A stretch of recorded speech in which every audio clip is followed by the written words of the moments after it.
Et bonjour à toutes et à tous, j'espère que vous allez bien. On se retrouve aujourd'hui, en ce mercredi 11 décembre, pour faire une petite vidéo pour voir les news et analyser le marché. On va voir qu'aujourd'hui, on est en train de repartir, on repart à la hausse. On va voir si la reprise haussière, elle va être digne de ce nom, si elle va nous porter assez longtemps et assez fort pour qu'on puisse vraiment appeler ça comme une vraie jambe haussière avant d'avoir, encore une fois, une nouvelle correction. On a eu aujourd'hui des bons chiffres macroéconomiques et je pense que c'est ça qui a déclenché la reprise haussière du marché. On va les traiter juste après. Comme d'habitude, on commence avec la map des cryptos. Regardez-moi ce plaisir, quel plaisir. Lorsqu'on compare avec la map des cryptos de hier et d'avant-hier, ce n'est plus du tout la même couleur, évidemment. Donc là, la performance moyenne du marché, c'est environ plus 10, plus 15%. Toutes les cryptos le font. Et donc ça fait du bien. Le marché est en train de repartir. Pour moi, on n'a pas ce genre de performance lors de grandes corrections. C'est-à-dire que lorsqu'on a vu avant-hier soir, pendant le début de la grande purge, t'as pas un moment où pendant 10 heures, tu as eu toutes les cryptos qui ont fait plus 20, plus 30 ou plus 15% en fait. Donc pour moi, c'est plutôt annonciateur d'une vraie reprise haussière. Je pense qu'il est plus probable qu'on reparte maintenant vers le nord que vers le sud. Je pense qu'on a vraiment liquidé beaucoup les effets de levier. Je ne voulais pas passer dans la vidéo, mais tu la voir. Lorsque tu vas regarder les funding rates, ils se sont largement calmés. Les funding rates, pour ceux qui n'ont pas l'habitude, c'est quoi? C'est tous les gens qui prennent des positions à effet de levier longues et du coup, les funding rates deviennent extrêmement élevés pour équilibrer, on va dire, les paires perpétuelles et les paires spot. Du coup, les longues payent beaucoup les shorters. Il y a beaucoup plus de longues que de shorters, du coup, ils propulsent le prix un petit peu trop haut. Et du coup, les grandes purges, comme on a eu durant les 2 derniers jours, qui sont très courantes dans les périodes de bear market, elles servent à quoi? Elles servent à venir liquider tous ces longs-là, à venir récupérer toute leur liquidité et à les décourager avant ensuite repartir à la hausse. Et moi, comment je vois un petit peu la chose, lorsque je suis, on va dire, dans le marché ça qui se passe, c'est un peu risqué, hein, mais ça dépend des gens. Et moi, je le vois un peu comme une martingale. Et c'est comme ça que d'habitude que je trade tout le temps. Mais je vous ai déjà dit ça souvent, mais lorsque je prends des gros trades, on va dire, ça me dérange pas du tout de me faire liquider, d'aller me faire stop loss, ça me dérange pas du tout qu'on prenne un moins 20% alors que je viens de rentrer. Parce que si on vient me chercher, j'ai une deuxième cartouche et encore une troisième, etc., etc. Donc c'est dangereux, tu dors pas très bien. Mais en réalité, pour moi, c'est un petit peu une martingale et c'est un petit peu l'idée du jeu, quoi. Et du coup, ça fait 2 jours qu'on a vraiment liquidé ces gens à pied. Et là, pour l'instant, le marché, hein, il est largement vidé et on est en train de repartir à la hausse. On voit que les performances du top 100, elles sont plutôt magnifiques et les performances de tout le marché est plutôt magnifique. On voit que du top 100 au top 200, bah, c'est les mêmes coins qui performent très bien, Turbo, Giga, qui nous font des très bonnes performances. Je pense que les mêmes coins vont venir. Peut-être que je vous ferai une vidéo là-dessus, mais je pense que là, les gens recommencent un petit peu à les oublier. Donc, pour moi, ça semble propice que durant les prochaines semaines, ils aient plutôt une bonne période. BTC retour au-dessus des 5 000 $. ETH qui prend un petit peu de retard avec 3 800 $. On a des volumes extrêmement conséquents sur BTC, c'est très intéressant. XRP qui passe à la troisième place. Franchement, un truc dingue. Il nous a fait une très bonne performance. Plus 17% en 24 heures. Il a dû gagner je ne sais pas combien market cap. C'est un truc de dingue. Les news macro qui causaient, selon moi, cette reprise haussière du marché, ce sont tout simplement les indices de prix à la consommation, donc l'inflation aux États-Unis, qui est comme attendu. Donc on l'a fait, tant que c'est tant que ça respecte le consensus, le marché est content.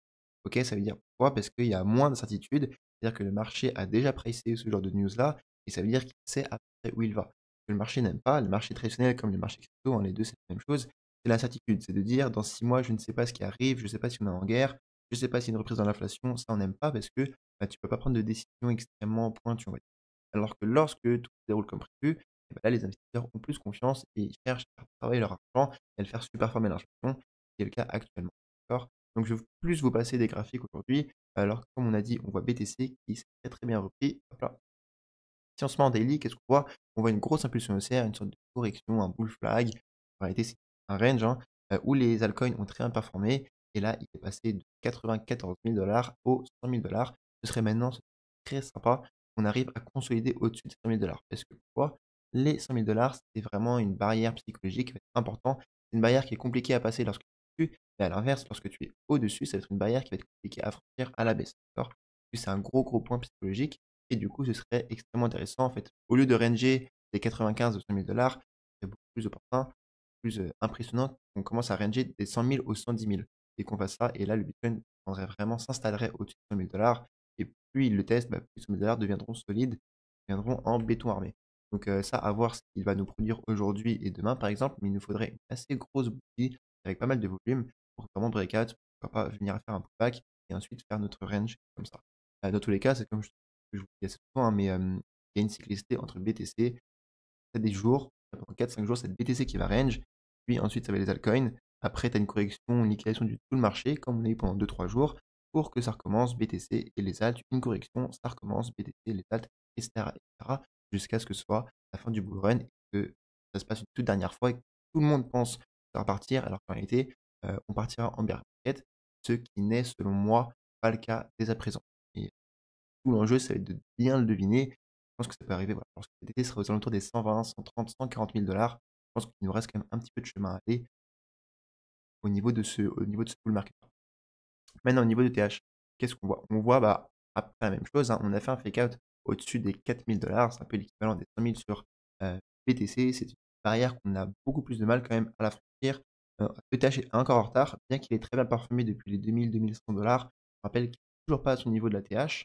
Donc, le TH n'a toujours pas connu son moment de gloire.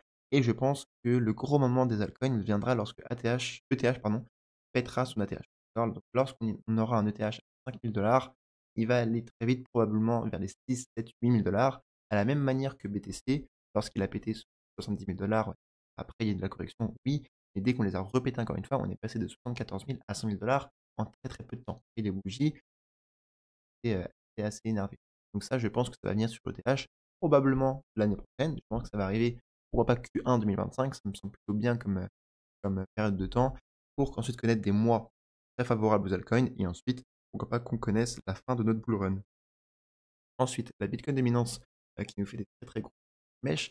Donc forcément, dans l'énorme purge qui est sur les altcoins, vu que tout s'est bouffé moins 20, moins 30%, Bitcoin a largement surperformé le reste du marché. Et là, il semble repartir à la baisse. Ça semble logique pour l'instant.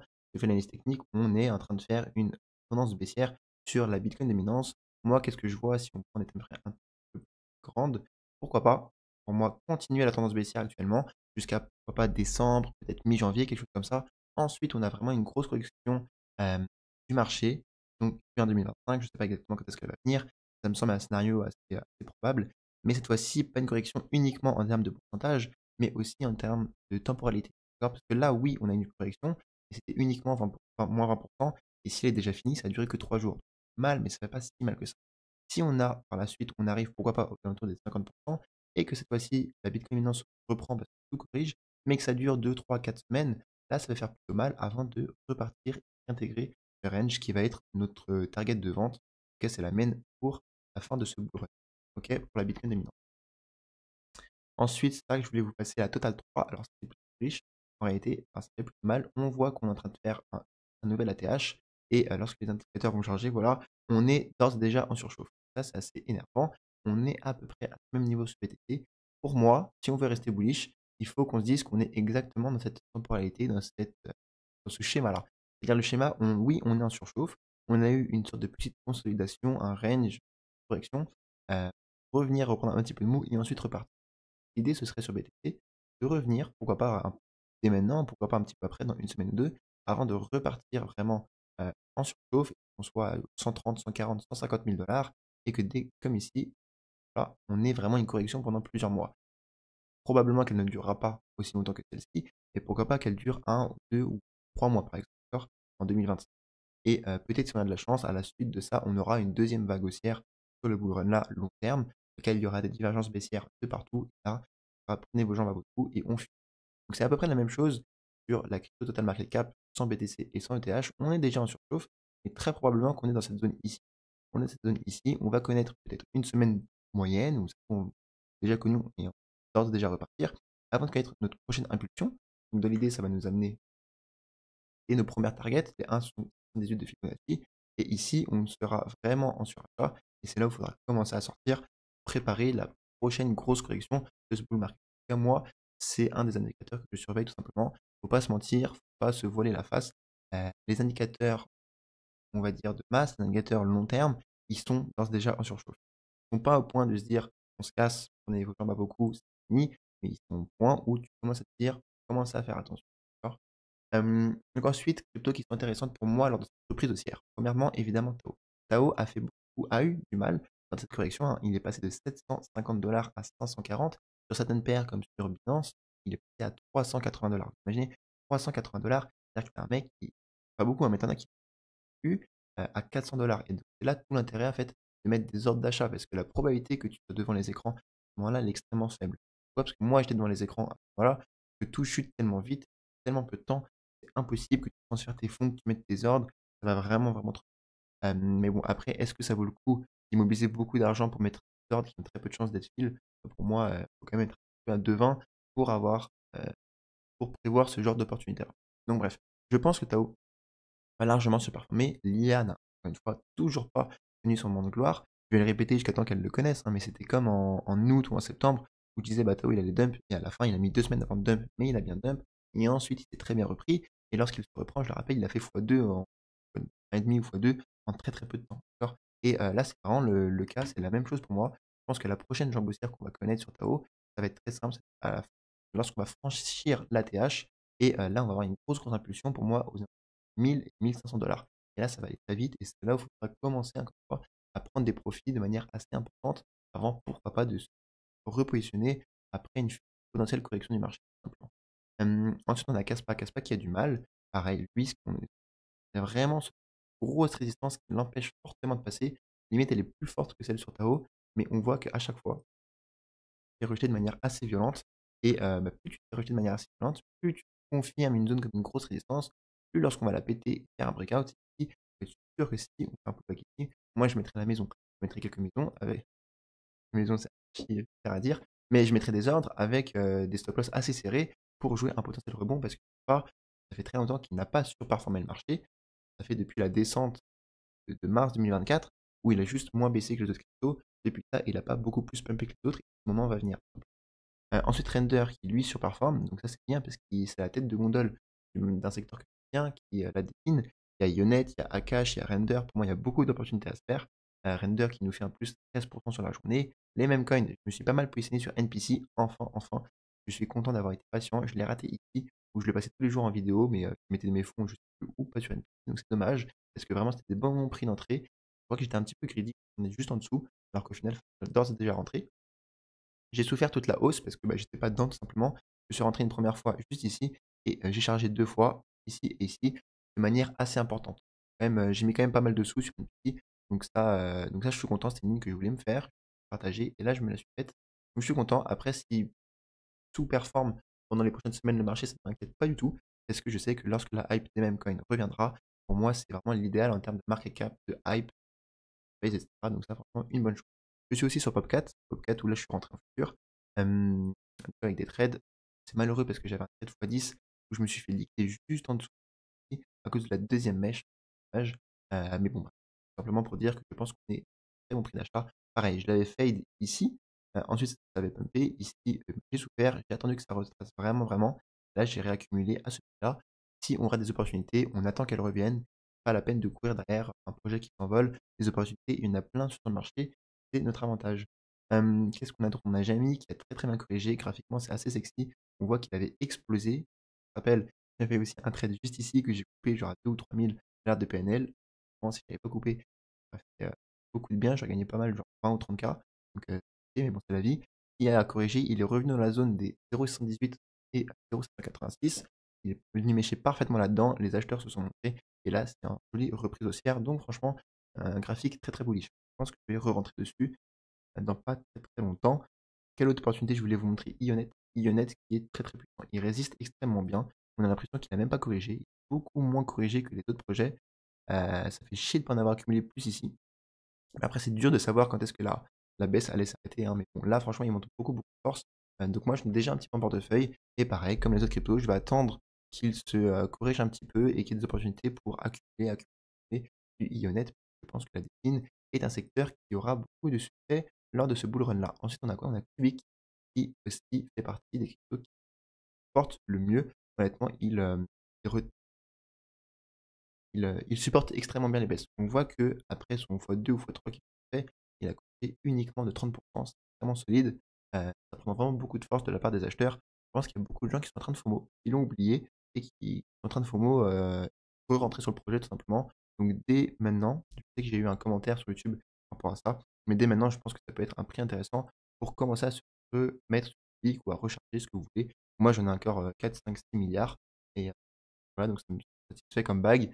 Si j'ai des surplus de cash Est-ce que je fais des bons trades et cetera? Peut-être que je remettrai, mais honnêtement, je pense pas. Je pense pas parce que ça me suffit comme bague et si, Cubic performe comme je pense qu'il peut performer, c'est un bac suffisant pour, faire la différence dans une vie financière, en tout cas la mienne et du coup, je pense que je vais aller commencer, si j'ai des surplus financiers, à, me créer des nouvelles lignes parce que je pense que dans les périodes d'euphorie, c'est là où tu as plein de «pépites» entre guillemets, de coquilles vides à droite à gauche, qui peuvent t'offrir pas mal de multiples, 2 fois 10, 2 fois 20, 2 fois 30 assez rapidement et du coup, moi, mon objectif, ça va plus être de mettre des petites billes de entre 2 et 6 000 7 000 un petit peu partout, dans l'objectif de toucher quelques pépites qui, donnent des très bons rendements.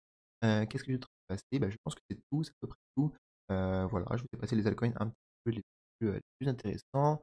Ici, c'est quelques-uns de mes trades. Alors, j'ai le 1 sur Tao, j'en ai mis un sur Celestia aussi lors de la chute, 5 000 donc on voit que j'ai joué assez safe, hein, des fois 3 sur Celestia et Popcat. Et Popcat, j'en ai un autre, sur BitGet. BitGet d'ailleurs qui performe super bien. Je suis dégoûté de pas en avoir du coup, parce que j'ai un lien d'affiliation, je suis en contact avec eux, ils sont très, très sympas. Ils me prennent pas la tête du tout et bah, leur token, c'est top 35, ça m'étonne de dingue mais extrêmement bonne performance. Là, en daily ce matin, c'est le seul token à représenter énormément de force, donc franchement bravo à eux. Et qu'est-ce que je veux dire? Donc voilà, Celestia, Popcat et j'ai pris un autre trade sur autre chose. Et ensuite au niveau des liquidations, on est à 400 millions de dollars de liquidation en 24 heures. Ça reste pas anodin, mais ça va devenir de quotidien. Ça va devenir, voilà. Je pense qu'on va ranger entre 400 et 500 millions de dollars de liquidation tellement il y a de volume, tellement il y a de traders sur le marché actuellement et les grandes périodes de crise, bah, on sera aux alentours du milliard, entre 1 et 2 milliards de liquidation. Là, on saura qu'on a eu un gros flush du marché. Moi, c'est des moments comme ça que j'adore parce que c'est là où tu peux te faire plein de sous. Écoutez, profitons de cette map des cryptos. Je vous souhaite une excellente fin de journée. Force à nous. Faites attention à votre capital. Ne perdez pas la valeur de l'argent. Si vous gagnez pendant les prochaines semaines-là, euh, n'hésitez pas à vous acheter des choses dans la vie réelle, à continuer à vous rendre compte de l'argent que vous avez et à ne pas surtrade, à ne pas faire trop de moves. Voilà, restez les pieds sur terre et on va travailler tous ensemble dans cette optique-là. Je vous souhaite une excellente fin de journée. Ciao, ciao.